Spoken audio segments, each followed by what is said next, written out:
Mi gente, bendiciones, Dios les bendiga. Estamos en un segmento más de lo que es el programa El Evangelio es Real, donde traemos realidades vividas, personas con llamado ministerial, personas dedicadas al Señor y que tienen toda una trayectoria haciendo la voluntad de Dios. Así que ustedes conocen el eslogan del programa: estamos activos, proactivos, reactivos, retroactivos, reproductivos y profetitivos. Así que ustedes saben, para mí el día de hoy es más que un honor. Es de verdad, me siento muy bien porque tengo un hermano, un amigo al cual aprecio mucho, alguien que de verdad admiro mucho lo que hace para Dios, con una trayectoria increíble, y nos acompaña el día de hoy. La gente le llama un apodo, le dicen el Gama, que luego no voy a explicar por qué le dicen Gamaliel, pero yo lo voy a introducir como Jairo de la Cruz, un pastor y maestro que está trastornando, diríamos yo en el buen sentido de la palabra, lo que es el área metropolitana, el área triestatal, trayendo luz al pueblo de Dios. Cuéntenos, pastor, ¿cómo se siente? Todo bien, más que agradecido de Dios por este proyecto, que es un proyecto que es muy bueno, porque pienso que puede llegar a mucha gente que cuando ve los ministros no sabe que detrás de la cortina hay una vida, hay una familia, hay proyectos, y que los ministros son humanos. Hay un sacrificio. Hay un sacrificio de por medio. Y feliz de verte de nuevo, David. No, siempre. Quiero que le explique a las personas quién es Jairo de la Cruz, dónde nace, o sea, cuál es su país, sus raíces. Yo vengo de Cristo Rey. Yo nací en Cristo Rey, en un sector de Cristo Rey que le llaman la Chivera. Eso es la ciudad capital, Santo Domingo. Eso es la capital, eso es Santo Domingo. La Chivera. Santo Domingo hay un sector un sector de Cristo Rey que está a la 41 y la parte de abajo le llaman la Chivera. La Chivera. Eso está frente ahora está frente al lo que es el Mirador Norte. Cuéntenos, pastor, ¿cómo fue su niñez? O sea, ¿cómo, en qué tiempo, a qué edad el Señor le hace el llamado? ¿Pero hubo una niñez ya en lo que es los caminos del Señor? ¿O fue creciendo normal, un niño normal, actividades físicas, deporte? ¿Cómo era su niñez? Mi niñez, yo te puedo decir que fue una niñez muy feliz para mí, en el sentido porque yo tenía un buen vínculo con mi papá, y hasta la muerte de mi papá, esa primera etapa de mi vida fue una etapa muy florecida, y fue una etapa que yo disfruté bastante porque tenía una buena relación con mi papá. No conocía del Señor, mi papá tampoco conocía del Señor. Fue después de eso que ya a los 13 años de edad que yo tenía, mi papá murió, y en ese periodo de tiempo me tocó enfrentar una realidad un poco difícil, porque yo no conocía a mi mamá biológica. Yo no sabía quién había sido la persona que me había traído al mundo, porque mi mamá me le dio a mi papá cuando yo tenía 19 días de nacido. Wow. ¿Entiendes? Entonces ya cuando mi papá muere, es una etapa bien difícil, una etapa muy oscura de mi vida, porque me tengo que ir a vivir con ella, pero no había ese vínculo afectivo con mi mamá, porque prácticamente es una persona desconocida. Claro. Aparte de que ella venía con un abanico de trauma de su propia infancia, que ya cuando yo voy a vivir con ella, muchos de esos traumas yo los tuve que sufrir también. Wow, porque era tratar con alguien desconocido, tal vez queriendo buscar un afecto que no estaba porque no había esa relación.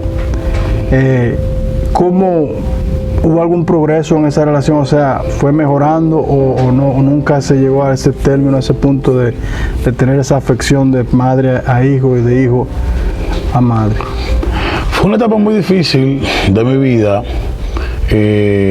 Duré 3 años viviendo con ella, nunca existió ese vínculo, y al no existir ese vínculo afectivo, ya con la ausencia de mi padre, yo me quedé prácticamente en el aire. Entonces, en mi familia, podríamos decir huérfano, prácticamente huérfano, o sea, y yo tenía hermanos, pero la mayoría de mis hermanos estaban fuera del país. mis hermanos de padre, ¿entiendes? Entonces fue una etapa muy difícil. Es en esa etapa cuando te empieza ese despertar en mí de refugiarme en el Señor, porque mi vida en realidad no tenía mucho sentido. Yo tenía muchas preguntas. Un adolescente, exacto, muchas preguntas. Muchas preguntas, pocas respuestas. ¿Entiendes? Entonces, muy poco apoyo de parte de la que entonces era mi mamá. No quizás porque no me quisiera. A lo mejor tenía su forma de manifestar sus sentimientos de forma diferente. Y quizás como no había vivido conmigo, eso dificultó la cosa. O sea, había un vacío. Un niño adolescente, joven, buscando realidades, buscando una afección. O sea, ese afecto de ya el padre, la figura paterna no está, la madre prácticamente no está, no cuenta. Entonces, ¿cómo tienes ese encuentro con el Señor? O sea, ¿cómo llegó? ¿En qué momento? Porque sé que había ese deseo, esa necesidad, pero ¿cómo Dios permitió que se sucediera ese encuentro o ese llamado, se puede decir de esa manera? A mí me invitaron un martes a una iglesia que quedaba en Caballona, Hermano Guayabo.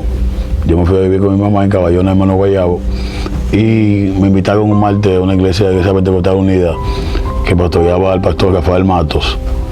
Y los martes yo tenía martes de oración. Y me invitaron, yo fui. Y cuando pidieron la oración, yo le pedí la oración y recuerdo que en ese momento yo le dije al pastor que yo quería que Dios cambiara mi vida. O sea, yo quería como tener ese encuentro con Él, que le diera sentido a mi existencia. O sea, porque en verdad era una etapa cuando yo pensaba mucho en el suicidio. Wow. Porque yo como que no le veía sentido a estar vivo. O sea, era como una gente viva, pero a la vez muerta, porque tenía mucho vacío. Entonces en esa etapa, ahí voy a ese martes de la iglesia y le digo que yo necesito tener esa experiencia con Dios, ver si Dios es real y ver si Él podría darle sentido a mi vida. Ahí esa noche yo hice confesión de fe. Wow, maestro, usted dice algo que yo sé que al igual que usted, hay muchos niños, hay personas aún adultas que posiblemente estén pasando por situaciones como esa, que sienten ese vacío, que sienten que nada les puede llenar o que su vida no significa nada. Pero si algo entendemos que cuando Dios tiene un propósito con alguien, con una persona que es marcado desde el vientre de su madre, aunque padre y madre no estén y te dejaran, como dice la palabra, con todo te recogerá el Señor. O sea, Dios obró y sé que fue un momento difícil. Le agradecemos por compartir eso, porque no todo el mundo se puede abrir a hablar cosas, experiencias que lo han marcado de una manera u otra, pero sabemos que ya usted ha sobrepasado eso y sé también, he visto el ejemplo de vida, como es usted como padre, como esposo. Quiero que nos comparta su sentir, o sea, como padre. ¿Cuántos hijos tiene su esposa el día de hoy? Yo tengo 5 hijos. Tiene 5 hijos. Tengo 5 hijos. Para mí es una escuela, porque con mi papá yo sí aprendí lo que es un padre. Mi papá es un padre responsable. Entonces, pero aún para esa relación con mis hijos, por ejemplo con las hembras, sí, yo tuve que pasar por terapia.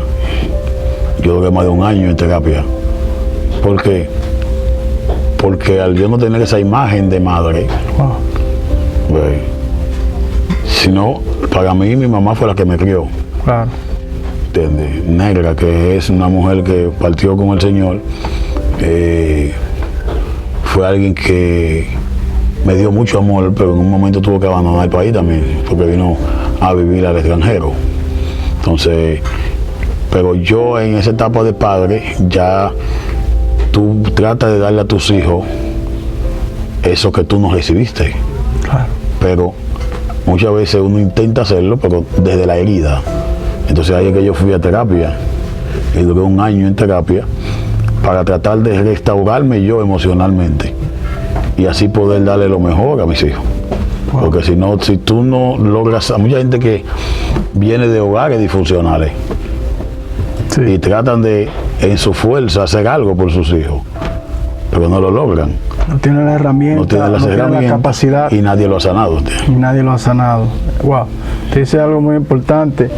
Esa figura paterna, sé que aunque no tuvo ese tiempo, digamos, como mucha gente, pero 13 años fueron muy importantes porque Claro. en sus palabras, de la manera que usted se expresa, todavía está ahí vigente esa imagen. Y ya la otra parte, que acabamos de escuchar, la parte materna, pero en realidad eso, yo quiero que la gente vea este lado humano de lo que son las personas que están al frente, a la vanguardia de lo que es hacer la obra del Señor, porque muchas veces la gente ve ya a la persona cuando está, digamos, en la cúspide, o sea, está ya en la parte donde Dios lo ha exaltado, digamos exaltado, porque entendemos que si Dios no está en el asunto no puede llegar a esos lugares, pero no ven lo que hay detrás de todo eso, o sea, no ven esa trayectoria de vida, no ven todas esas huellas que van marcando a alguien. Y de verdad que sé que va a ser de bendición, porque podrán ver al maestro hablar hoy de temas, por ejemplo, que de la sanación del alma, pero está hablando de alguien que tiene la experiencia, Que yo lo he alguien vivido. que lo ha vivido, Es que yo lo he vivido. o sea, que no es alguien que lo está improvisando. O sea, ahí es que está la diferencia con mucha gente. Es que cuando yo te hablo de la orfandad, cuando yo te hablo de la seguida del alma, cuando yo te hablo de la energía y la carencia del alma, porque tú atraes hacia ti lo que es parecido a ti. Entonces muchas veces tú te fijas una mujer que su papá es un borrachón y se casa con un borrachón, porque elige desde la carencia. Claro. Porque eso lo correcto es la sanidad del alma, la liberación del alma, porque si no tú vas a seguir arrastrando ese mismo ciclo de vida. O sea, nosotros hoy somos el resultado de todo un caudal de vivencias que hemos arrastrado. Entonces lo que la gente es hoy no es su esencia, sino un ciclo de ese caudal de experiencias negativas que te han convertido en lo que estás aquí. O sea, tu vida está secuestrada por lo que tú has vivido. Si no se libera el alma, tú te partirás de la tierra sin nunca vivir en esencia como Dios te mandó a que viviera. Wow. Entonces, ¿por qué? Porque todo ese residual de vivencia, la gente lo Convierte en anida un en el ciclo alma. que se repite hasta que haya una sanidad. Entonces, esa es la dificultad. Sin la liberación del alma, el ser humano camina, respira, pero sigue muerto. Entonces usted entiende que para una persona ser restaurado, tener esa sanidad, debe de haber tenido un encuentro como usted tuvo en el Señor, y aparte de eso usted habla, se requiere también de terapia y donde un profesional. Sí, pero también porque ese vacío solo lo llena Dios, pero hay una parte ya en el área profesional que la gente tiene que también es que el tratarse. asunto es, por ejemplo, la psicología ha usurpado un trabajo que es pastoral, porque psique, que es el alma, y logía es un tratado acerca del alma, el alma que se plantea que es eterna. Entonces la psicología como ciencia, hay una área que no cree en Dios y que también niega la eternidad del alma. O sea, que el que tiene que lidiar con los problemas del alma es el pastor, pero ante la falta de capacidad y de preparación del pastorado, tenemos que auxiliarnos de los profesionales de la conducta, porque si los pastores ni siquiera estudian el libro sagrado, que es el libro y el manual de vida de los seres humanos, y cualquier pastor tú le preguntas cuáles son las 27 doctrinas de la iglesia y ni siquiera sabe la doctrina que está enseñando, si no se ocupa de lo doctrinal, menos capacidad tendrá para ocuparse de problemas que son conductuales. Entonces los que vienen a la iglesia y tienen un mensaje genérico, y la medicina general no sana enfermedades crónicas. No, claro, ¿Entiendes? no. Entonces ese es el problema. Entonces se le pudiera de una manera atribuir a cosas, situaciones que se dan en la iglesia, el mal manejo a veces o falta de preparación de muchos pastores. O sea, usted entiende que todo aquel que tiene un llamado a pastorear, o sea, tiene esa responsabilidad, número uno, de capacitarse, prepararse, porque está trabajando con personas, seres humanos que piensan, sienten, tienen emociones igual que todo el mundo, pero si esa persona no está en la condición, no debería ejercer esa posición del pastorado. Hablando del pastorado, ¿a qué edad comienza Jairo de la Cruz su ministerio como maestro? ¿Cuándo viene esa inclinación? O sea, por el estudio, porque todo el mundo entiende que la palabra de Dios hay que escudriñarla, hay que leerla, pero no todo el mundo es llamado a ser maestro. Yo empecé, yo me convierto 16 para 17 años, ya a los 17 inicio el Instituto Bíblico y nacen ese deseo de escudriñar más la palabra. En mi iglesia casi todos eran evangelistas, la gente rompía los micrófonos voceando y yo tenía una filosofía diferente, o sea, yo siempre veía, fui objeto de mucho bullying porque mientras yo estaba estudiando ellos me decían nosotros estamos ganando almas, o sea, lo que tú haces es estúpido. O sea que consideraban que el estudio era algo estúpido. Algo estúpido, o sea, yo no tuve el apoyo de mi iglesia local para estudiar en el instituto. O sea, ¿cómo se forma entonces usted, maestro? Entonces yo ahí voy al Instituto Bíblico, me enseñan en el instituto lo que voy a aprender doctrina, porque esos son los institutos bíblicos, una continuidad de los dogmas de la iglesia. Entonces, de ahí empecé a estudiar una licenciatura en teología en la Universidad Bíblica Internacional, en la UBI. Ahí yo empiezo a toparme con teólogos, con profesores de verdad, no con estos dogmáticos del concilio. ¿Entiendes? En el concilio había 3 o 4 maestros que utilizaban el cerebro, que eran gente que te ponían a pensar distinto, pero la mayoría eran personas que estaban alineadas a lo que diga el concilio.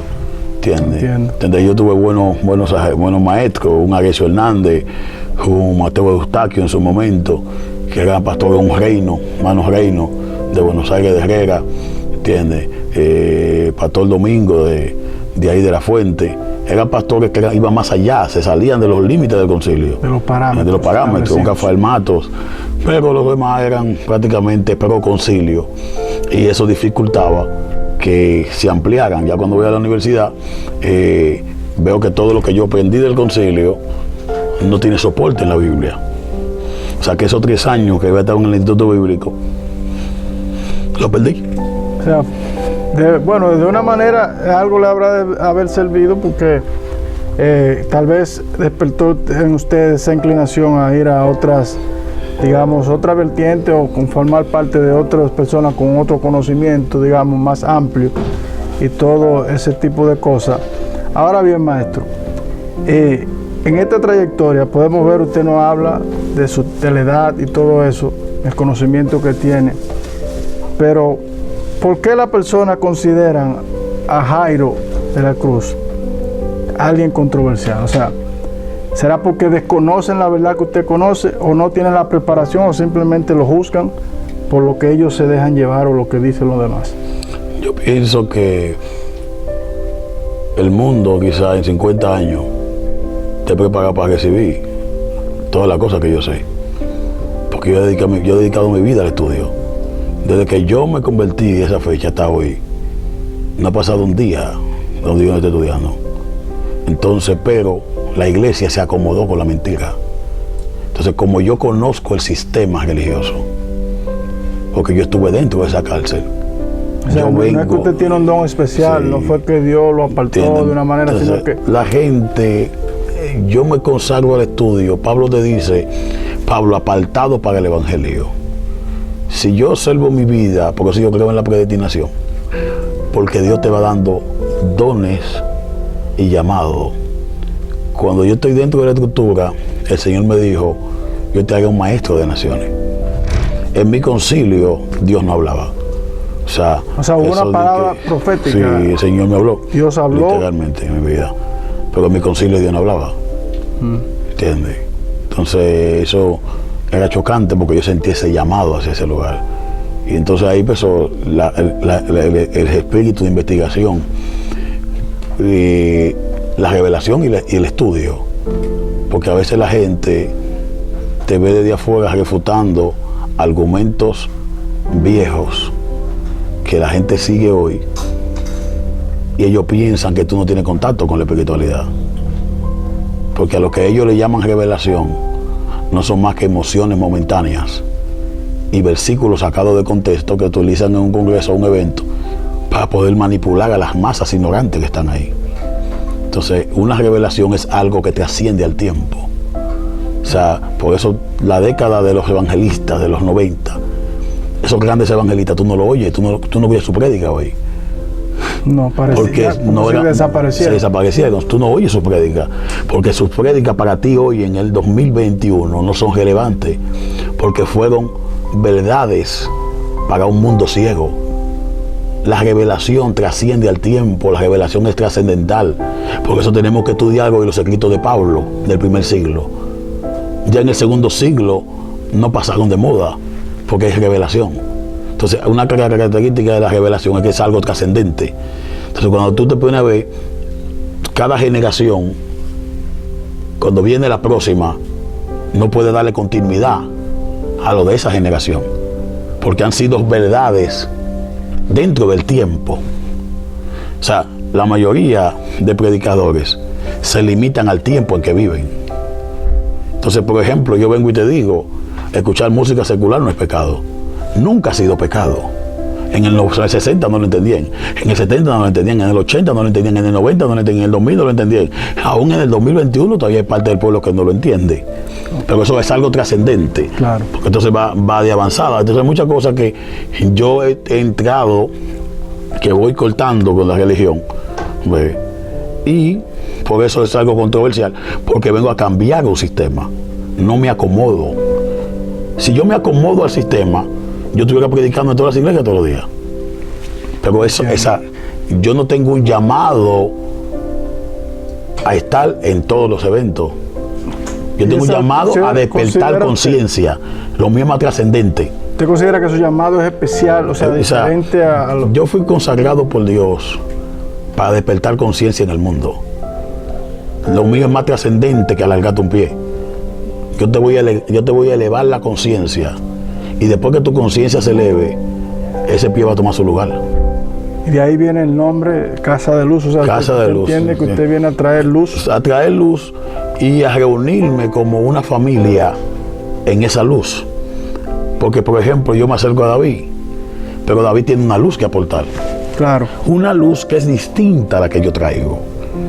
Entonces, si yo como pastor te siento a ti en mi iglesia por 20 años, ¿qué va a pasar con la luz que tú viniste a transmitir?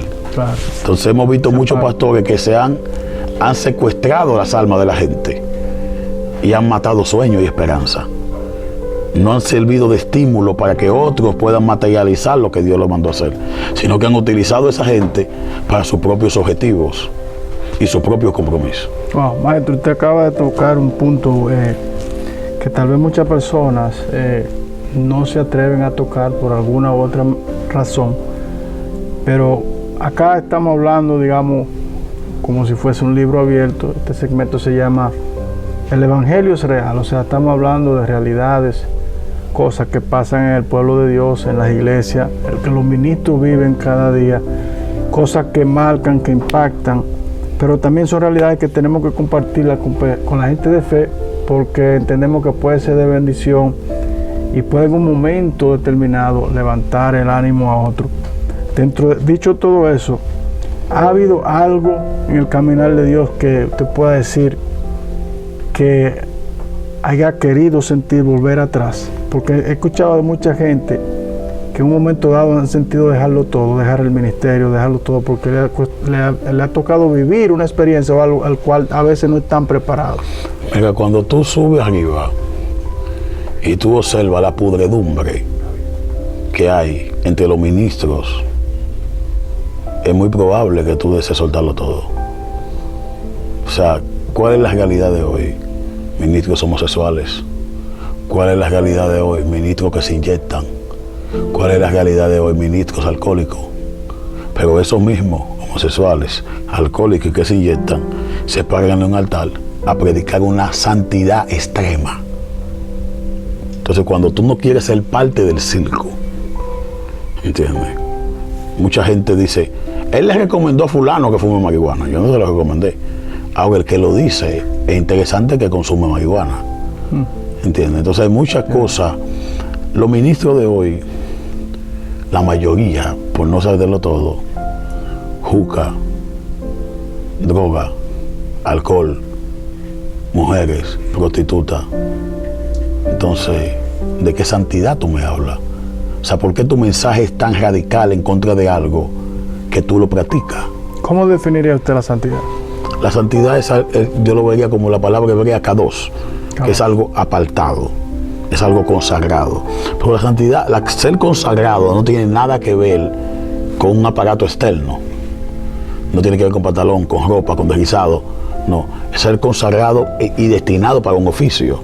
La santidad es como, por ejemplo, el voto del nazareo, que fue consagrado para algo, por eso no podía beber vino. Como Sansón, el caso como de Sansón. Entonces, eran consagrados para un fin específico. Entonces, David puede consagrarse para una misión específica. Claro. Entonces, en base a esa misión, tú eres santo porque te apartas.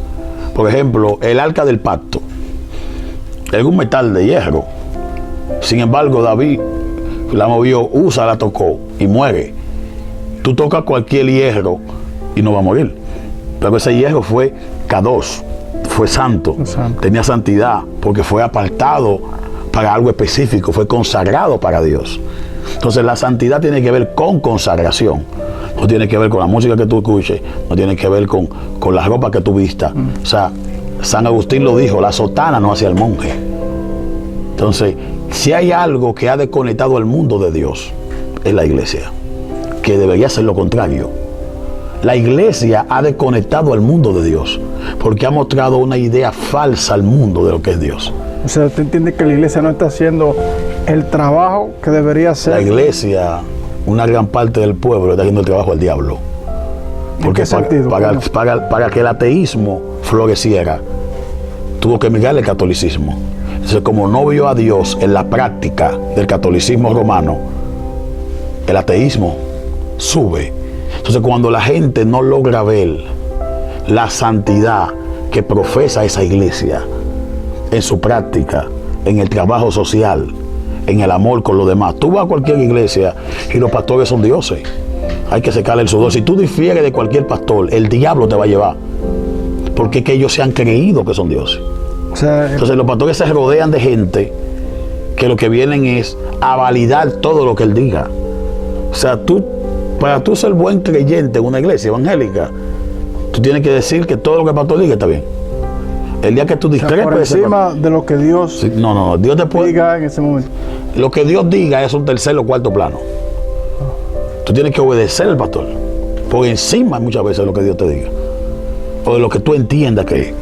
Si el pastor lo está haciendo mal, tú tienes que hacerlo mal. El pastor de aquí ahora es como el rabino del primer siglo, que en los rabinos del primer siglo se decía que su voz estaba por encima de la voz divina. ¿Entiendes? O sea, usted me está diciendo que hoy en día hay realidades, hay cosas que la gente está haciendo simplemente porque siguen al hombre, pero han quitado la mirada del Dios real, del Dios verdadero. ¿Cómo puede retomar la iglesia o los ministros de Dios? O sea, estamos hablando de una santidad, pero como alguien, por ejemplo, que no tiene una iglesia, que ha dejado de confiar, que, o sea, que ya no cree por lo que ha visto o le ha tocado vivir, ¿cómo usted le puede decir a una persona que pueda mantener esa santidad o esa consagración para Dios o esa fe, diciéndolo de esa manera, de una forma individual? O sea, ¿cómo? ¿Cuáles son los pasos? Porque hay gente que quieren, hay gente que están buscando, pero no sabe. Lo más importante de eso es cuando nosotros logramos entender qué es la consagración. ¿Entiendes? Que no tiene nada que ver con eso. Entonces, la consagración, una gente que se desconectó de Dios por lo que le toca vivir dentro de la iglesia, va a estar contrario a la iglesia. Ahora, la gente tiene que saber que lo más importante es la conexión con el Creador. O sea, si tú me dijeras cuál es el propósito de tu vida, conectar personas con el Creador. ¿Cuál es el propósito de la vida de David? Conectar personas con el Creador. Tú puedes ser maestro, profeta, evangelista, pastor o apóstol. Y tu misión es conectar gente con el Creador. Pero si tú lo conectas con el Creador, esa gente no depende de ti. Entonces los pastores quieren generar dependencia, que tú dependas de mí, que yo te lleve al Padre. El pastor no es el camino al Padre. Hay un solo mediador entre Dios y los hombres, Yeshua. Los pastores no son dueños de las ovejas. Un pastor no está más cerca de Dios que un diácono. Un diácono no está más cerca de Dios que un laico. Entonces esas falsas ideas han llevado, tú ya sales a la calle o a la iglesia, hay cientos de apóstoles, porque ellos entienden que mientras más cargo tú tienes, más cerca de Dios tú estás. Más acceso tiene al Padre. Entonces, como ellos entienden eso, ha habido una proliferación de apóstoles. Todo el mundo se quiere llamar apóstol para pregonar y decirle a la gente que están cerca del Padre. Pero cuando tú ves su conducta, aquellos que se profesaron ser apóstoles, tú ves que ni laico parece. Entonces, es una realidad que se vive hoy en día. Usted acaba de decir algo que es muy importante. Se ha dicho mucho, se dice en las redes, mucha gente tiene concepto tal vez de usted. Y eso que usted acaba de decir, que solo hay un solo mediador entre Dios y los hombres, y es Yeshua. Hay gente que hasta dicen que usted no cree en Jesús, porque malinterpretan tal vez la forma o el conocimiento que usted tiene, o no entienden cuál es la visión. Mucha gente lo han llamado hasta judío, lo han llamado, porque he escuchado, es lo que está hoy en día en la palestra, en las redes sociales, hemos visto videos, cosas. ¿Qué usted le dice a esa persona? O sea, usted cree en Jesús como el Mesías, ya lo acaba de decir, pero esa mala desinformación, o sea, tan mal informado de que usted es un judío, cuando usted no lo es. O sea, ¿cuál es la visión? ¿Qué es lo que usted enseña? O sea, ¿cuál es su conocimiento? O sea, ¿cómo lo imparte? ¿Cuál es la verdad detrás de todo eso? Yo pienso que la Biblia fue dada a un pueblo, que es el pueblo de Israel. Y para entender ese libro sagrado, hay que estudiar la cultura de ese pueblo. Yo entiendo que Jesús no era dominicano, ni haitiano, ni portugués, ni boricua, sino un hebreo. Y para entender su mensaje, hay que ir detrás de ese pueblo hebreo. Entonces, por ejemplo, el Padre dejó 7 fiestas. Yo creo que la iglesia debe seguir celebrando la fiesta como siempre la celebró. Las fiestas hebreas, porque celebramos la fiesta de la madre, el día del padre, el día de los reyes, el día del niño, el día del pastor, el día del pastor.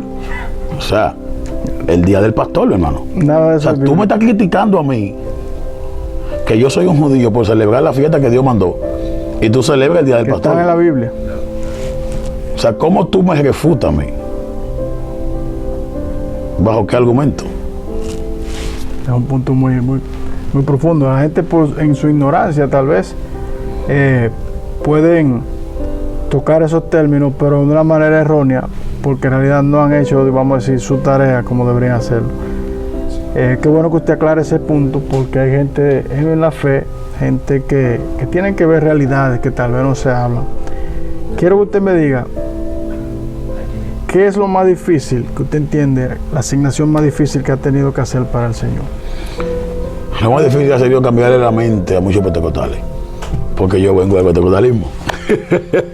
Entonces, cuando yo tengo que hablar al pueblo pentecostal y atacar, entonces ellos dicen, no, pues tú no atacas, él no es de nosotros.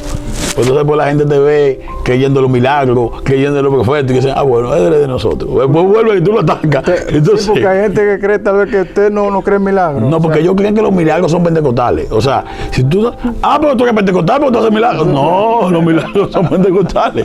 Entonces, pero tú eres pentecostal, pero tú hablas en lengua. No. O sea, que hay un Dios aparte. Aparte, sí, el pueblo pentecostal tiene, o sea, los milagros, la lengua, las señales, todo eso, ellos entienden que es de ellos. ¿Entiendes? Entonces uno cree en todo lo espiritual, más uno no cree en su práctica, en lo que la gente hace. ¿Cree usted en Satanás, maestro? Yo creo en Satanás, yo creo que existe el mal, yo creo que existe el Achón Hará, el Ayin Hará, y yo creo que existen fuerzas del mal antagónicas al propósito de Dios con el hombre. Wow, eso es muy importante. Podemos ver acá ya una obra prácticamente realizada, pero quiero también compartir a ese público, a las personas que están ahí viendo este programa, imágenes suyas, si usted me permite, en lo que es en la obra de la iglesia, laborando, trabajando, porque yo he visto y he sido testigo de cómo se han entregado usted con los hijos de la fe y un equipo de gente trabajando día y noche. Son cosas que detrás de cámara la gente no sabe, porque podrán ver a lo mejor una transmisión en vivo ya cuando la iglesia esté abierta y todo, y pueden ver y decir qué bonito, pero no saben el trabajo, el empeño, el esfuerzo que conlleva todo eso y el sacrificio, porque no es fácil. Tiene que tener también un equipo de gente que cree en usted, y eso se manifiesta porque no es necesario ni decirlo, porque hemos visto cómo ellos lo hacen, porque entendemos que solo no podría ser posible. Tiene que tener también el apoyo de su pareja, su casa, su familia, o sea, todo eso conlleva eso.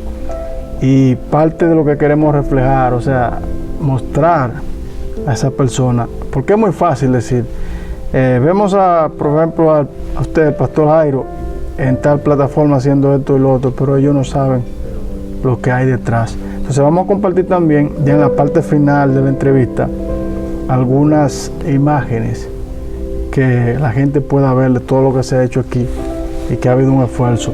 Ahora viene una pregunta: ¿hay algo que usted siente que se arrepiente de haber hecho para Dios y que no funcionó? O sea, algo que usted dijo, bueno, hice tantas cosas, tanto esfuerzo y no salieron como yo quería. O sea, ¿se arrepiente usted de algo? Quizá del método, porque tú sabes que nosotros somos seres emocionales, ¿entiendes? Entonces yo tengo que llevar una enseñanza, pero dentro de llevar esa enseñanza están mis emociones. Entonces a veces quizá mucha gente en busca de liberarlo lo he golpeado. Entonces tú golpeas tanto la creencia religiosa que lastima a alguien. Entonces mucha gente quizás me odia, pero nunca me ha tratado. Sí. O sea, he tenido gente que ha llegado a la iglesia y no una, no dos, ni tres, ni cinco, que luego me dice, maestro, perdóname, porque yo tengo una concepción distinta de usted. Porque él me entiende lo que son las redes sociales.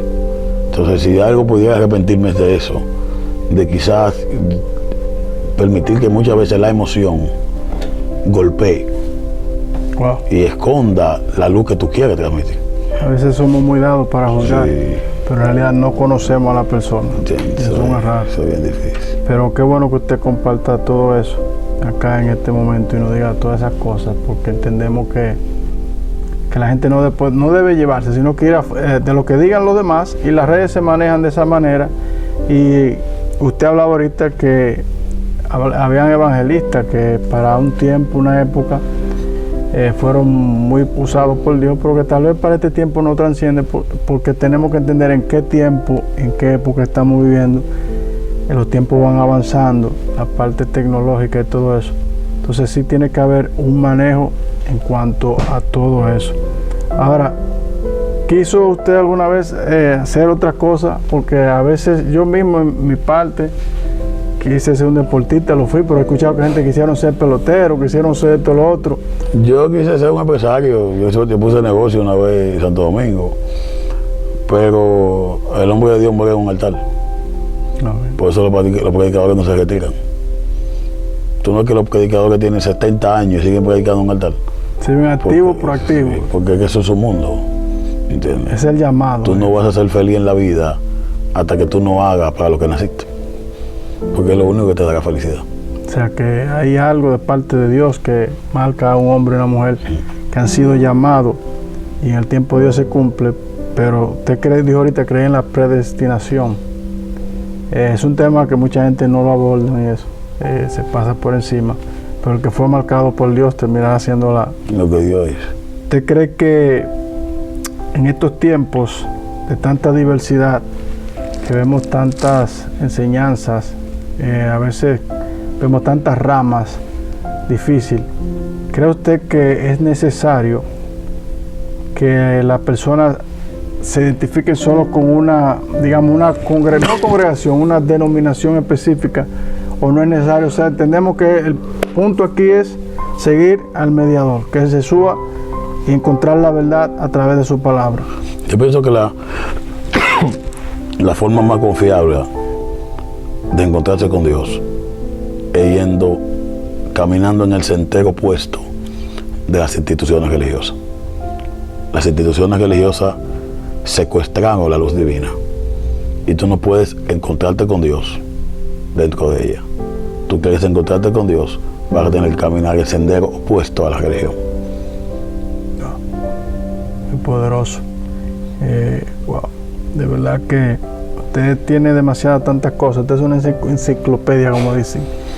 En una entrevista no pudiéramos poner todo, pero por lo menos resaltaríamos algunas cosas de lo que es la visión y lo que ya escuchamos parte de su testimonio, que sé que va a ser de bendición para muchas personas que necesitan escucharlo. ¿Cómo se visualiza usted? A Dios no se le pone tiempo. No podemos decir, yo me visualizo en 5 años de tal y tal manera. Pero ¿cómo ve usted Casa de Luz en los próximos 5 años? Yo veo mucha conciencia despierta. A mí no me preocuparía Casa de Luz, porque Casa de Luz es temporal. Más despertar la conciencia de la gente es eterno, porque la gente abandonará esta realidad con la conciencia despierta. Yo no quiero poner Casa de Luz en todos los rincones. Ahora yo quiero que donde quiera que yo vaya, tratar de despertar a alguien, y que la gente que yo he despertado despierten a otro. Porque si yo me encargo de pregonar Casa de Luz, en un momento con mi enseñanza se creará una institución y me volveré en el tiempo más de lo mismo. Entonces mi enseñanza no será trascendente, porque se limitará a esta generación. Y lo que yo digo, predico y escribo, lo estoy dejando para que cuando la gente vaya a Marte y vivan allá, aún allá sea necesaria la iluminación. Poderoso. Palabra muy sabia, maestro. Le conocemos, aparte usted tiene otras facetas, o sea, usted es escritor, usted cuántos libros ha escrito, y sé que han sido vivencias, ha sido conocimiento. ¿Desde cuándo comienza a escribir? O sea, ¿se visualizó siempre como alguien que algún día sería autor de un libro, o un tiempo simplemente comenzó a escribir? Porque la gente, por ejemplo, yo soy artista, pero yo no todo el tiempo estuve en eso, lo que era el arte. A mí se me despertó más eso en una edad poco más desarrollada. ¿Cómo fue en el caso suyo? Yo empecé a escribir desde el Instituto Bíblico. Yo cuando me terminé el instituto, yo escribí un artículo, se llamaba La Odisea, perfil de una iglesia apóstata. Lo que pasa es que la gente en aquel tiempo, quizás el concilio, no creyeron en mí. O sea, que es necesario que donde usted esté, en el lugar que esté, perdone que lo interrumpa, ya sea debajo su pastor o su mentor o como le quieran llamar, es necesario el apoyo y que crean en usted. No sé sentir ese apoyo, porque nadie ha creído en mí. Por eso que yo no tengo miedo, porque mi vida ha sido vencer obstáculos. Yo puedo tener el mundo entero en contra, voy a seguir de pie.